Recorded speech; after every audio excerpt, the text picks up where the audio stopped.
Hey there, I'm here with my August update on how my garden is doing this year with all of these different garden beds. So I'm going to share with you some things that I ended up ripping out. I had some varmint issues, a few pest issues, but overall just how well everything is growing in the garden beds. So for starters, my basil is not doing just too bad. I had it here in the pots. And so we've been actually picking quite a bit of the basil for pizzas and pastas and different things like that. My celery is growing really well. In fact, I'm sitting here debating like, when do I want to actually pull my celery? So I'm just going to kind of keep an eye on it as I will be freeze drying this for soups. And then I did end up pulling out my kohlrabi. It just never ended up developing a bulb. And so in this space, I ended up starting a few romaine lettuce spots, and then I tried to do a kohlrabi and some more broccoli, but unfortunately I had some rodent issues that were, as you can see here, eating my plants. So my poor cabbages lost all their leaves, a couple of my broccolis, and as my broccolis bloomed, I knew that they wouldn't be doing more blooms, so I went ahead and ripped them out. So I'm just waiting for the last of my cauliflowers to finish, heading out, and then I will be taking those out. And then I would like to actually, now that I got my varmints under control, plant this and, weed it, plant it in some spinach for a fall crop so that I can put some spinach in the garden. And if you want a really cool tip on varmints, in this bucket I have water with sunflower seeds on top, and I was able to actually kill or exterminate 2 chipmunks that were doing all this damage in my garden. So just an idea if you have issues with varmints as well. Over here, my dill got huge, and I even have a few caterpillars in there. So as I needed dill, I just kind of pulled it out and cooked with it. My peas actually continued to grow, and you can see them going up onto my garden trellis over here. So we're still picking up a few peas.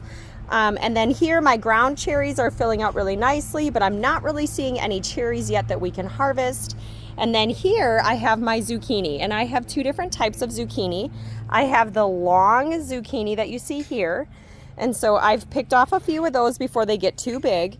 And then my other variety of zucchinis that I have are these round type. Pull this out of the way so you can see it. So they get about, softball size, and they're really fun because you could actually cut them in half and fill them with meats and cheeses and bake them. As for my garden towers, my beets do not seem to be doing as well this year. I don't know what it is, if it's the soil or nutrients or the weather we're having. So I don't expect much of a crop from my beets. However, the carrots are looking really good. I can actually see some of those carrots down in there. So we'll give these until the beginning of September and we'll take those out. And then of course my edible flowers are looking really well. So for my mint, and I still cannot believe how tall these mints have come out of my garden bag, as they're like a foot down into the bed. But these are apple mint. So if you've never had this one, this is chocolate mint, and you can kind of tell because the stem is like a little bit darker. And then I have a pineapple mint. These have like the little white leaves on it. So there's a few pineapple mint in there. The mojito mint have like this rougher texture. And then this is a new variety, orange mint. And then this one looks like more mojito mint. This is just regular peppermint. Then for this bed, I did have my onions in there, and so I'll share a quick clip with you on my onion harvest. I had 5 different varieties of onions this year. Red bulbs along with yellow, white, leeks, walla wallas, and maybe one other. I can't remember what it was. But I do think I planted them a little thick, as you can see, and that probably hindered the size of some of my bulbs. But here's the yellows that I harvested, the whites. Here's the leeks. And I ended up chopping those up and freeze drying them. And then here's all the reds. Actually ended up with a huge crop of red onions. Now to just let them dry. As far as my peppers, they're actually doing really well now that the onions are out of here. So my jalapenos have some great little peppers on them. My bell peppers are doing well. The cucumber is doing amazing. So there's only 2 plants here. And these are like your smaller cucumbers. So not necessarily a pickling cucumber, but more just some of those fresh eating ones. And so they're actually starting to produce way here up at the top. And so my vines are going to start going down the other side. So that's just crazy to me. I still have a few kale out here. I had a tomato plant that decided to come back. My stevia plant is doing well, so I'm looking forward to drying that in my freeze dryer for my teas.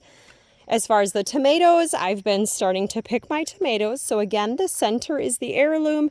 The outside are the Roma tomatoes that I planted. And so I just keep watching for when my tomatoes start turning and then I pick them. So, but overall, the whole crop is looking really well. And there are 12 tomato plants in this 8x4 garden bed. Then for some of my teas, so I did get a lavender flower. My lamb's ear is looking wonderful. My chamomile, I actually need to come back out here and pick my flowers. I had a cherry tomato come back, so I'm just going to kind of let this one we produce a few cherries. My oregano is actually blooming. My thyme is down there, and that looks super fun. I did put in a couple cabbages just to kind of let them grow. And then I've already started picking some of my lemon balm or Melissa to start drying that for tea. I love how that one tastes. And then my potatoes did really well. However, they did get aphids towards the end of their growing season here. So I'm actually going to be taking this all out this week and weighing out how many potatoes I got with the 32 plants in here. And I planted these May 1st. Which is really early for us in my area. But because they're protected by the house and we had a nice warm spring, they have been doing wonderful. And I ended up with no potato bugs. I just only had this one issue with these aphids. And there are other ways that you can treat aphids: soapy water, diatomaceous earth, neem's oil. But like I said, I'm just going to go ahead and pull the crop and start drying it for storage, as I want to start working on my hash browns and cubed potatoes and things like that to put in my freeze dryer. However, this pumpkin plant, which I thought it was a zucchini, but I did try a bunch of different seeds this spring. This is one plant, and it is like taking over the side of my house. And so we'll see if we actually get any pumpkins on it.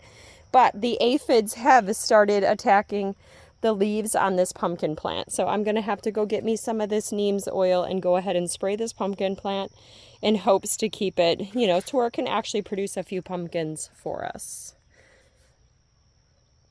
Then I don't know if I updated you on my potatoes in my July video, but these are all garden bag potatoes. And so I pretty much planted them and have been just watering them and keeping an eye on them. So I'll be really interested to see how many potatoes do I get in a potato bag versus planting them in my garden beds. And some of these are like 10 gallons, and we've got a couple like 3 cubic foot ones, 3 gallons, and 5 gallons. So I've got several different sizes in here, so we'll see which ones do the best. So that's my garden update for August. Stay tuned for my September and as I continue to harvest in my garden.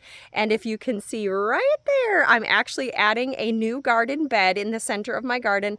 I wanted to get some greenhouse tops for the tops of my garden beds, and I didn't really research my purchase very well, as this one came with a garden bed.